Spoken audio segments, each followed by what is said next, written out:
उत्तराखंड में नहीं थम रही कोरोना की तीसरी लहर। बीते दिन सामने आए कोरोना के 3,295 मामले।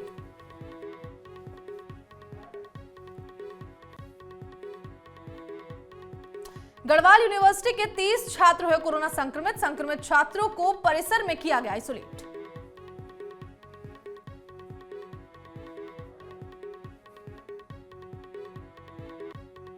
उत्तराखंड में कोरोना के एक्टिव मामलों में आई बढ़ोतरी। राज्य में 18,196 हुए एक्टिव मरीजों की संख्या।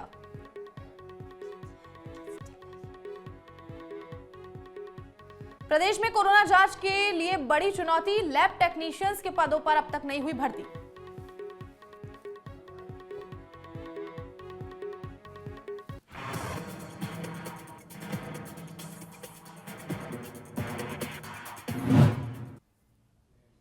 नमस्कार, मैं हूं आपके साथ नैना और आप देख रहे हैं न्यूज 31 उत्तराखंड। अब वक्त हो चुका है उत्तराखंड बुलेटिन का। बाजपुर में विधानसभा चुनाव और आचार संहिता को लेकर पुलिस लगातार चेकिंग अभियान चला रही है, जिसके चलते बीते दिन पुलिस की टीम ने छापेमारी करते हुए 25 पेटी अंग्रेजी शराब के साथ 3 युवकों को गिरफ्तार किया है। वहीं उनके खिलाफ मुकदमा दर्ज कर उन्हें कोर्ट भेज दिया है। इस दौरान कोतवाल भूपेंद्र सिंह ब्रजवाल ने आगे भी कार्रवाई जारी रखने की बात कही है।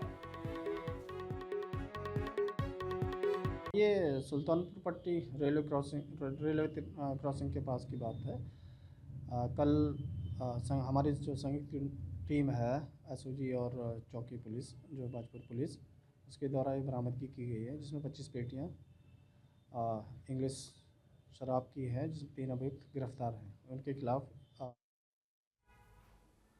पौड़ी जिले के नैनीडांडा में बीते दिन एक वाहन गहरी खाई में जा गिरा, जिसके चलते वाहन चालक चट्टान में फंस गया। इस दौरान स्थानीय जनता की सूचना पर पुलिस ने लोगों की मदद से घायल चालक को चट्टान से सकुशल बाहर निकाला और इलाज के लिए सामुदायिक स्वास्थ्य केंद्र में भेजा, जहां घायल का इलाज चल रहा है। बता दें कि हादसे में घायल चालक के सर और हाथ पर गंभीर चोट आई है।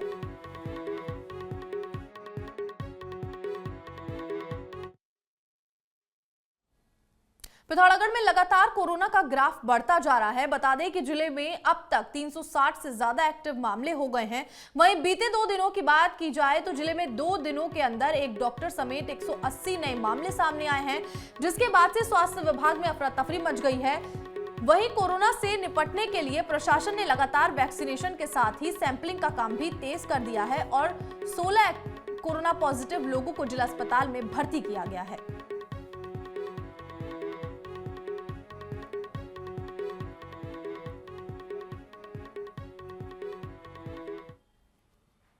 हरिद्वार में बीते दिन मेट्रो हॉस्पिटल में लापरवाही का मामला सामने आया है। जानकारी के मुताबिक हॉस्पिटल में इलाज के लिए मरीज को लेकर गए जिला पंचायत के पूर्व अध्यक्ष ने डॉक्टर नहीं मिलने पर पुलिस को मौके पर बुलाकर डॉक्टर पर आरोप लगाते हुए कहा कि डॉक्टर अस्पताल में नहीं मौजूद है, लेकिन आपके नशे में होने के कारण वो मरीज को देखने नहीं आ रहे हैं। ऐसे में मरीज की जान को खतरा बना हुआ है। वहीं अस्पताल प्रबंधन की इस कार्यशैली से नाराज पूर्व जिला पंचायत ने लापरवाह डॉक्टर के खिलाफ कार्रवाई करने की बात कही है।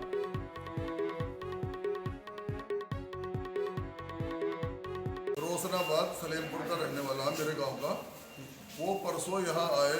इन्होंने कहा कि डॉक्टर यहाँ है नहीं, कल संडे है और हम इसे देख नहीं सकते। वो इसको ले गए वहाँ मैक्सवेल में, वहाँ भर्ती करा। आज डॉक्टर से यहाँ पूछ के गए हॉस्पिटल में कि भाई उसे लिया हुआ आपका डॉक्टर आ गया, कहाँ लिया हो? आज तो सोमवार है। आज इसको अब ये लेकर आए यहाँ छुट्टी करा कर मैक्सवेल से। अब ये कह रहे हैं कि यहाँ ये हम इसको जो है कोई इलाज नहीं है और डॉक्टर साहब यहाँ है नहीं। मैंने कहा भाई डॉक्टर साहब कहाँ गए? आप हमें लिख के दे दो कि यहाँ इसका इलाज नहीं है और डॉक्टर यहाँ है नहीं। डॉक्टर यही है कहीं, और मुझे पता चला है विशेष सूत्रों से वो कहीं ड्रिंक करे जो है डॉक्टर जो है पड़े हैं और वो ड्रिंक के चक्कर में यहाँ नहीं रहे। हम 2 घंटे से यहाँ बैठे हैं। हमने सिडकुल इंस्पेक्टर साहब को फ़ोन करा, हमारा मरीज वेंटिलेटर पे है। भाई वेंटिलेटर पे उसका ऑक्सीजन खत्म हो गया था। अभी दूसरी एम्बुलेंस से ऑक्सीजन का सिलेंडर मंगा कर हमने जो है वो मंगाया। हरिद्वार के ज्वालापुर विधानसभा से दिलीप कुमार निर्दलीय प्रत्याशी के रूप में मैदान में उतर सकते हैं। जानकारी के मुताबिक दिलीप कुमार के ज्वालापुर से चुनाव लड़ने पर सभी प्रत्याशी को बड़ा झटका लग सकता है, क्योंकि वो काफी समय से वहां की जनता के लिए काम करते आ रहे हैं। बता दें कि अगर वो निर्दलीय प्रत्याशी के रूप में ज्वालापुर विधानसभा से मैदान में उतरते हैं तो कांग्रेस के लिए ये अच्छा संकेत नहीं होगा और कहीं ना कहीं कांग्रेस को इसका खामियाजा भुगतना पड़ सकता है।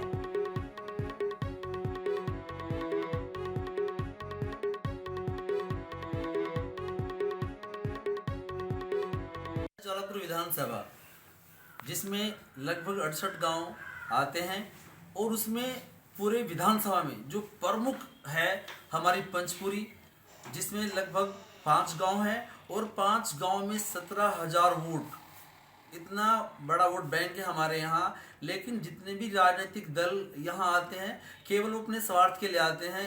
इधर इतने बड़े वोट बैंक का आज तक कोई भला नहीं हो पाया। तो जो हमारे पंचपुरी के लोग हैं बहुत रोष है उनमें, बहुत गुस्सा भी है, और उनकी इच्छा है कि यहीं का जन्मा व्यक्ति, यहीं का जन्मा 27 जलालपुर विधानसभा के अंदर गढ़मीरपुर या अन्य किसी भी गांव का जन्मा हुआ व्यक्ति इस विधानसभा में विधायक पद का चुनाव लड़ने के लिए आए और उसको हम जिताए। तो काफ़ी लोग हमारे पास पूरी पंचपुरी से आए हैं, हर समाज के लोग आए हैं। वो चाहते हैं कि हम विधानसभा में इस बार विधायक का चुनाव लड़ें और अपने गांव और पूरी 27 जलालपुर में जितने भी गांव आते हैं उनमें काम करें।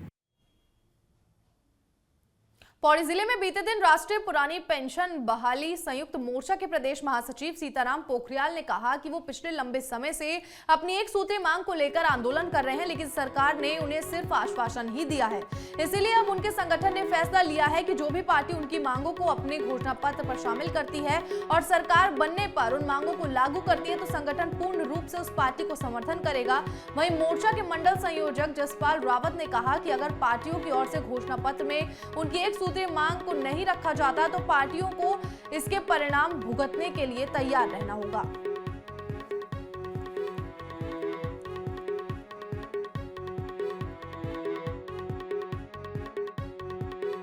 पेंशन की बात नहीं रखी गई तो इससे हम एक रोष व्याप्त है। और वर्तमान में सरकार 2022 का जो चुनाव है तो निश्चित रूप से जो सरकार जो भी पार्टी पुरानी पेंशन को अपने घोषणा पत्र में डालेगी और उसको प्राथमिकता से रखेगी उसके साथ कर्मचारी खड़ा रहेगा। अन्यथा अगर घोषणा पत्रों में पार्टियों द्वारा पुरानी पेंशन को नहीं रखा जाएगा तो निश्चित रूप से पार्टियों को भुगतना भी पड़ेगा। पेंशन राष्ट्रीय संयुक्त मोर्चा के तत्वाधान में कई कार्यक्रम लगाए जा चुके हैं, लेकिन अभी तक किसी भी पार्टी द्वारा हमारे इस ओपीएस की मांग को बहाल नहीं किया गया है। इससे आक्रोशित होकर हमने निर्णय लिया है कि जो भी राजनीतिक दल अपने घोषणा पत्र में पुरानी पेंशन बहाली की मांग को प्रमुखता से रखेगा उसी पार्टी को हमारे जो एनपीएस साथी हैं उनका पूर्ण समर्थन करेंगे।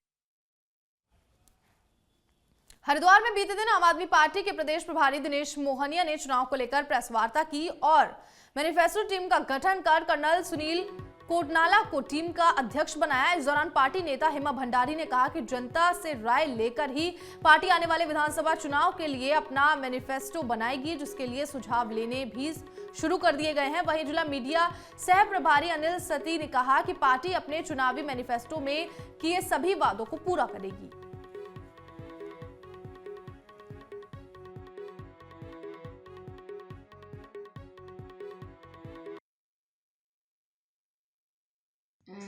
कल हमारे प्रदेश प्रभारी दिनेश मोहनिया जी द्वारा एक लिस्ट जारी हुई है 15 लोगों की, जिसमें अध्यक्ष हमारे सुनील कोटनाला जी हैं, कर्नल सुनील कोटनाला जी, और उनके साथ में 14 और मेंबरों को लिया गया है जो मैनिफेस्टो कमेटी में हैं।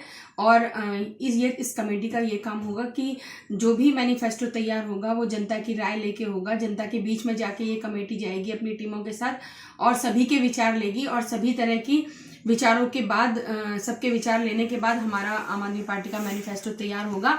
और जैसे कि यहाँ पर हरिद्वार में नशे का चल रहा है, अवैध नशे का, तो जो अवैध नशे का कारोबार है उसे भी हम मैनिफेस्टो में लेंगे और किसानों के लिए भी काफ़ी कुछ होगा, तो वो हम जनता की राय पे अपना पार्टी का मैनिफेस्टो। रुड़की में बीते दिन आने वाले विधानसभा चुनाव को लेकर ज्वाइंट मजिस्ट्रेट अंशुल सिंह ने कई दलों के प्रतिनिधियों के साथ बैठकर उन्हें चुनाव की गाइडलाइंस और इलेक्शन को लेकर कई जानकारी दी। इस दौरान उन्होंने कहा कि चुनाव के समय सभी को कोविड के नियमों का पालन करना जरूरी है और ऐसा नहीं करने पर कार्रवाई की जाएगी। वहीं 22 जनवरी के बाद ही रैलियों के लिए नियम के अनुसार अनुमति दी जाएगी। साथ ही चुनाव आयोग की ओर से भी सख्ती से नियमों का पालन कराया जा रहा है ताकि कोविड गाइडलाइंस को ध्यान में रखते हुए शांतिपूर्ण ढंग से चुनाव संपन्न कराया जा सके।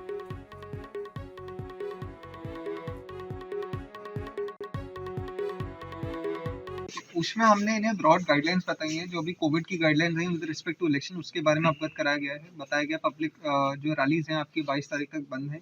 इंडोर मीटिंग करनी है तो 300 या फिर 50% of the capacity of the hall या SDMA की जो लिमिट सेट होती है, जो भी मिनिमम रहेगा वो अलाउड रहेंगी। उनको सुविधा पोर्टल के बारे में हमने अवगत कराया। उसकी एक वर्कशॉप टाइप सी हमने रखने की कोशिश करी, जिसमें उनको पता लग जाए कि ऑनलाइन वो नॉमिनेशन फॉर्म 26 और सिक्योरिटी डिपॉजिट अपना ऑनलाइन भर सकते हैं।